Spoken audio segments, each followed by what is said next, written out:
Hello everyone, and welcome to the Miss Pink Digital Podcast, home to everything digital marketing, brand building, and tech. And on today's episode, we are going to start another new series on the podcast, which is all about what is stopping users or website visitors from buying into your product or service. And the reason why I'm going to make this more of a series is because there are so many different factors that play into consumer behavior, consumer psychology, and ultimately what makes them not want to purchase what you offer or not want to download or go ahead with your service or product. And it's just a lot to fit into one podcast episode if we really want to get into the nitty-gritty of each section, I guess you could say. So with that in mind, we are going to be talking about pain points today, and pain points that customers often come across when they are looking to purchase or buy into a product, service, brand, etc. And pain points are basically, it's kind of in the name, but pain points are basically the point customers get to, or certain criterias customers get to that cause friction in their decision making. And we can limit those pain points or limit the impact those pain points have on our conversion rate and our revenue generation by ensuring we cater to them as much as possible. So to start off, I'm going to talk about one of the biggest pain points of them all, and that is financial. And a financial pain point is essentially when customers are facing problems directly relevant to money, whether that's with current competitors, whether that's with the pricing of your product, lack of transparency on pricing, overpriced fees compared to what they'd see elsewhere, and all of that. So anything that the consumer may face when it comes to financial, this comes into play here. And it's probably one of the core ones that as consumers we look at when we go and buy somewhere. How often when you go onto a website do you cross compare prices of that product with competitors? How often do you kind of put together an internal budget of what you're willing to pay, why you're willing to pay it, and how much flexibility you have on that? And how often do you not even give brands a chance because their product is either not transparent in the pricing, or the pricing is just ridiculous. You can't really see how that pricing is justifiable, especially when comparing it to competitors. Or even on the flip side of that, pricing being too low can also be a big turnoff in conjunction with being too high, which I think is quite a surprising concept to people, especially in the service industry. I think people just assume that if their pricing is very competitive, then, why wouldn't consumers want to go ahead with their product, and why would they opt for a more expensive product or service? When in reality, when you don't price your products fairly to the service you provide and the level of quality you provide, consumers will just look at that very low level pricing and think it must be a terrible quality, or it must be a certain catch to it that I'm not seeing, which justifies the low price point. So that kind of all falls under the financial umbrella. And although you may be thinking there are limitations from how you can price your products, especially when it comes to small businesses, for example, in the e-com field, they often hand make a lot of their products, so a lot of time and energy goes into it. So they have to justify that time and energy, resources, because they can't buy them in bulk like huge companies can.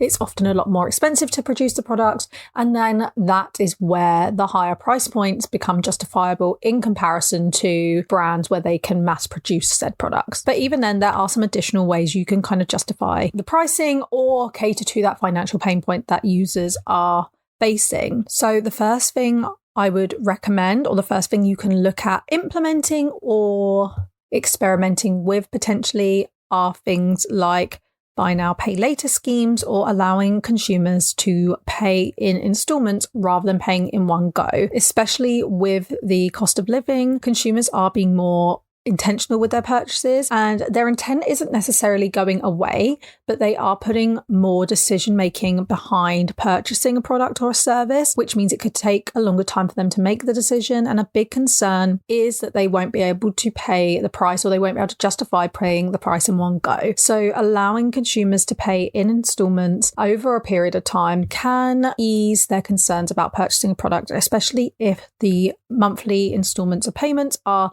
smaller than one big lump sum. Another thing you can do is make sure you are as transparent as possible with the pricing on your website.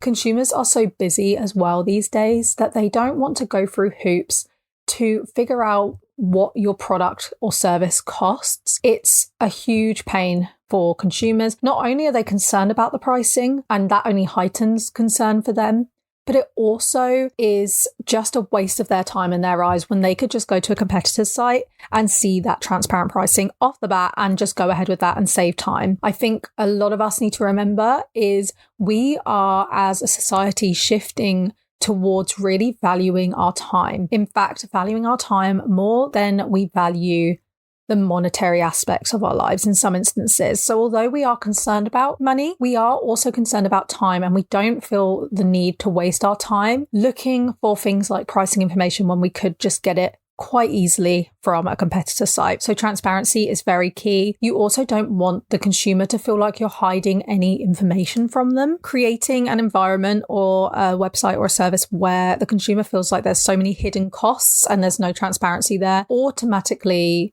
feeds into that pain point and feeds into that financial fear that they may have already had and intensifies it. So if that's intensified, they are just going to be put off by your brand, not only in the short term, but in the long term. One thing you need to remember as well is, like I said, where consumers are taking more time in their decision making to purchase a product, marketing and our websites message needs to be looked at from a more long-term perspective, because users are going to continuously keep coming back to your brand until they make a decision if they are marketed to transparently and from looking at a long-term view of things. Also, just because they haven't necessarily gone with you this time around or made a decision to choose your product or service this time around, it doesn't rule it out for the future. So keeping your brand and company in their good books the first time they look at you is going to help improve the longevity of your brand and also improve the chances of them coming back if their current choice doesn't work out or if they haven't yet made a choice. When it comes to the financial pain point, another concern they have, and this kind of feeds into another pain point as well that I'll talk about shortly, but another concern they have is, what if I don't like the quality of the product? What if the product just isn't for me? What if it doesn't fit? What if it isn't actually what is advertised on the site?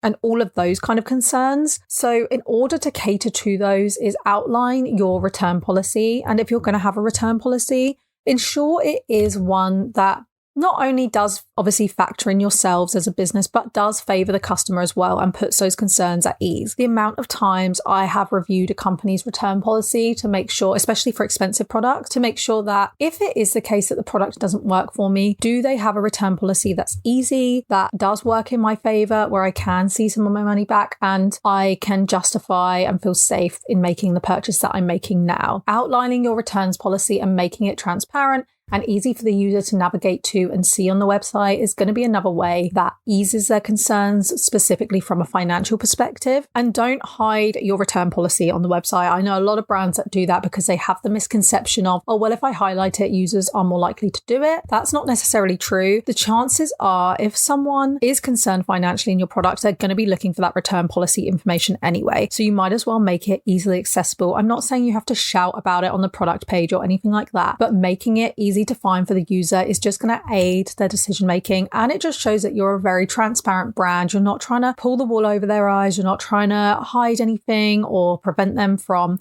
really finding out the information they need, which is just going to feed into their trust in you and help convince them and aid them in convincing them to purchase your product or service. Obviously, things like free trials are great when it comes to service industries or ongoing product services because it allows the user to try out the product before actually committing to it, especially if you have contracted commitments. So let's say you pay for a year's installment in advance, you pay for 6 months in advance, you have to give a month's notice before cancellation, things like that. A free trial does help massively.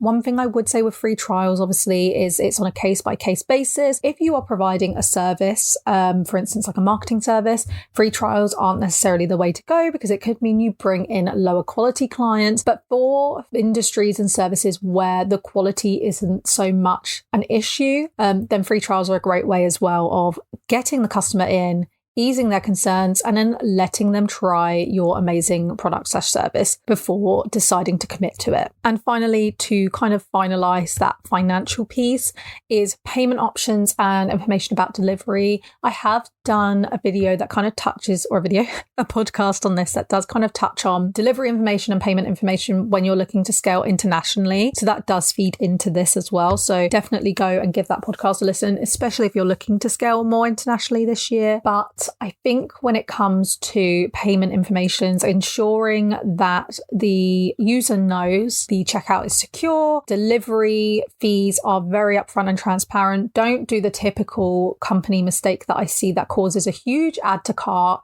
versus checkout drop off. And that is waiting till the very last minute to add the delivery information. Now, I do appreciate that some places you need to calculate the delivery information based on the user's address, which is fine. But I've seen some companies do it right as you get to the checkout point or right after the user enters their card information, which to a user is very concerning because they're like, what if they take payment from me before I actually find out delivery costs? So try and make that delivery insight and information as early on in the payment process as possible for the user, just to calm that ease and anxiety there, as well as ensure you display on your website that the checkout is secure, you offer free delivery. That information is super clear because I know how consumers feel about free delivery. We love it. And just make sure that they know the payment methods are going to be as painless as possible and it's going to be as secure as possible as well. The next one I'm going to talk about is process, since it's kind of a nice segue from that piece around making sure the payment methods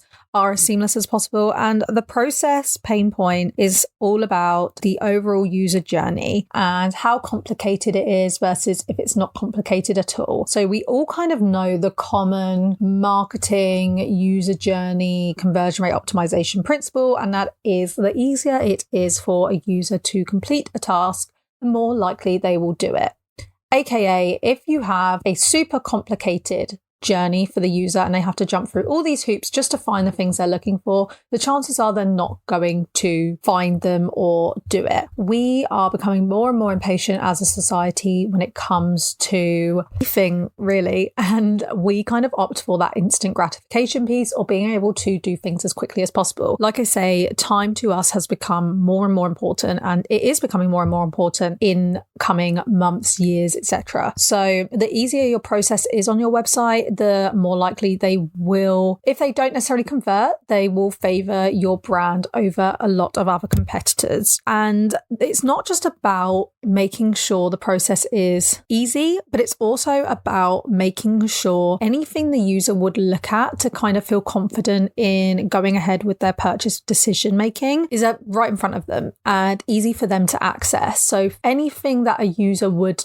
typically look at before they decide to make a purchase, make sure it's there. And the easiest way to decide or determine what these steps are and what these things are that users would look at is put yourself in the consumer's shoes. So obviously we've already discussed some of the elements in the financial side of things, but things like return policies, delivery information, payment methods, how the pricing works, the price of the product, the description of the products, anything like that, make sure it's in easy view for the user. Important actions like adding to cart or downloading whatever they need to download or contacting you, all of those vital call to actions are in the eye of the user, whether that's above the fold of the page, which is in the top half of the page, sprinkled throughout the page, or easy to access at any point in their journey at all. That's so important to ensure that is all worked in to the page activity where possible. In conjunction with that, making sure the product or service is easy to find. So there's nothing worse, and I've seen this happen with brands before, when you go to a website with the intent of purchasing a specific product or service and it is near and nigh impossible to find because there's too many things going on, the user journey isn't simplified, and there isn't a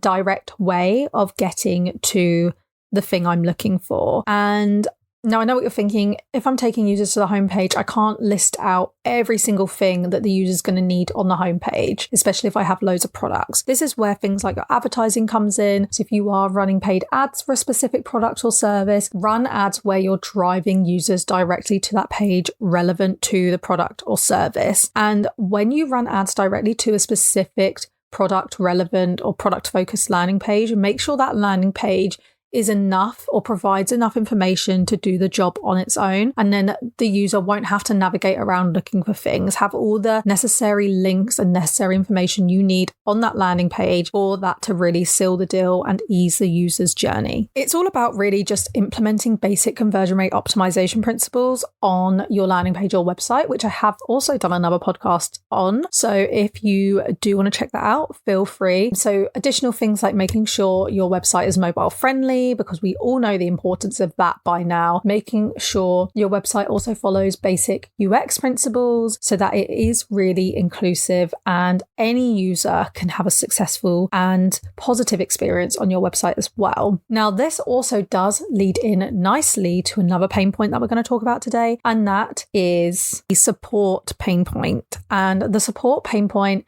is all about, well, it's kind of in the name. A lot of these, it's kind of in the name, but it's all about getting support when the user has a concern or needs help. And this is a big way to drop off or lose a lot of potential customers or potential long-term business on a website when you don't have any support for them. And this could be anything ranging from a phone number they can call to get help, an email they can get into contact with when they need help or have a question or have a query that they're concerned about, or a chatbot where they can get kind of that more instant response. Having that element of support is absolutely vital to ensuring the user will feel comfortable in making a decision with you. One, if they do have any questions or queries that are kind of preventing them from converting with you, if it's really hard for them to get in contact with you and they're going to have to wait for ages for a reply, they can't even find who to contact or where to contact, they're just going to go somewhere else. They're going to go somewhere else where there's really good reviews, there's really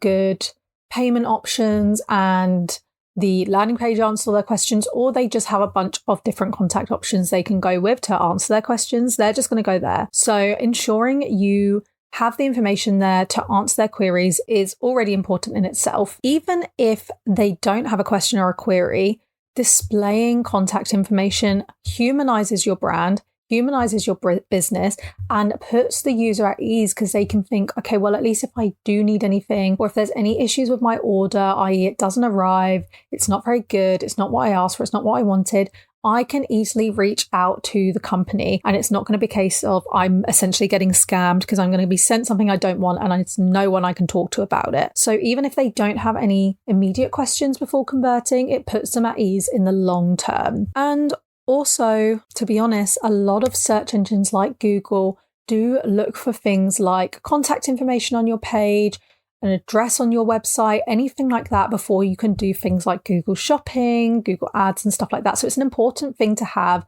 not just from a consumer standpoint, but also if you plan to maximize your reach and your visibility through advertising or anything like that. The speed in which they receive the support is also incredibly important, and visibility on that speed. So if there's someone with a query that's very, very urgent, or they're very stressed about it or whatever, they're going to want to know that they can receive a response as quickly as possible. And they're not going to want to contact you or go further with you if they don't, one, have any idea how long it's going to take, or 2, if it's going to take you ages to get back. So visibility on how quickly you can get back to them as well is incredibly important. So let's say a user has a query that they need to get in contact with you about your product, and they go and they're told to fill out a contact form. On that contact form, it's incredibly important to display that you plan to get back to them within X amount of time, i.e. 24 hours, same day, 48 hours, etc. Obviously, that amount of time is also incredibly important. I wouldn't recommend, if possible, making it any more than 24 hours, because that's going to be a huge turnoff if a user knows they have to wait 5 days to get a reply to their email. They're going to want to make their decision by then, and they'll probably go elsewhere. Or if you have other things that can get them a more instant response, like a phone number or even a chatbot where they have a queue and the queue wait times displayed, that's just as good as well. And last but certainly not least, the final pain point a consumer or user has that prevents them from converting and might be preventing them from converting with you is product. Now, this one's a bit more a difficult one to explain because it's not directly relevant to their journey and their experience on your website like the rest of the pain points have been, but this is all about your product or service you provide and their experience with the product or service. So if they've had a bad experience or if they've had a good experience, obviously when it comes to any business owner, their goal is to ensure that, or I would hope their goal is to ensure their customers have a good experience with their product or service. So this pain point should really be addressed anyway. And I'm sure all of you listening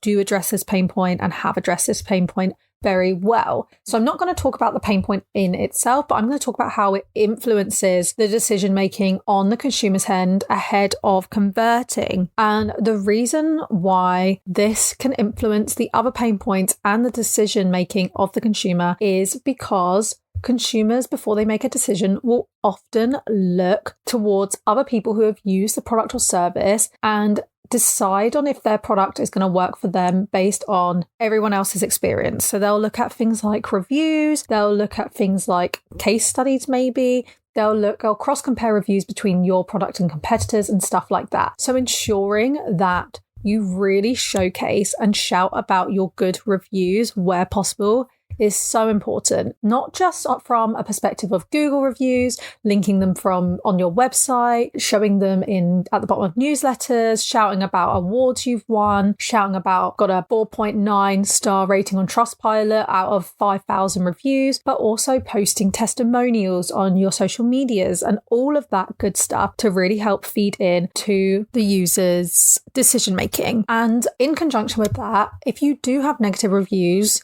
that is fine. I'm not saying if you populate any negative reviews, you are not going to get customers. That's not true. We all have experienced negative reviews for anything, and we've all used a product or service that typically is a really good product or service, but we just haven't gotten on with it, and that's okay. But if you do experience negative reviews, respond to them. Don't just ignore them. Don't just delete them. Don't just sweep them under the rug. Respond to them and even use those negative reviews to improve your product if you feel necessary. And then you can always go back to that negative reviewer and say, hey, just to let you know, we've really taken your feedback on board and we've actually used this feedback to improve our product and we've implemented X, Y, Z. Would you like to give us another try? And that's a really great way of not only showing your customer base that you are willing to listen and implement what they suggest and their feedback they suggest, but also go that step further and let them try it again and prove to them that you take their feedback so seriously. This is a great way to not only gain trust, but it also builds a community and really plays into improving your customers' lifetime value, which can ultimately help grow your brand exponentially the more you improve on this. And again, I've done another podcast episode on this, so if you want to listen to that, give it a go. But yes, that is all we have time for on today's episode, and I hope this is helpful. And good luck in easing those pain points and improving the user's journey. I look forward to speaking with you soon. Thank you for listening.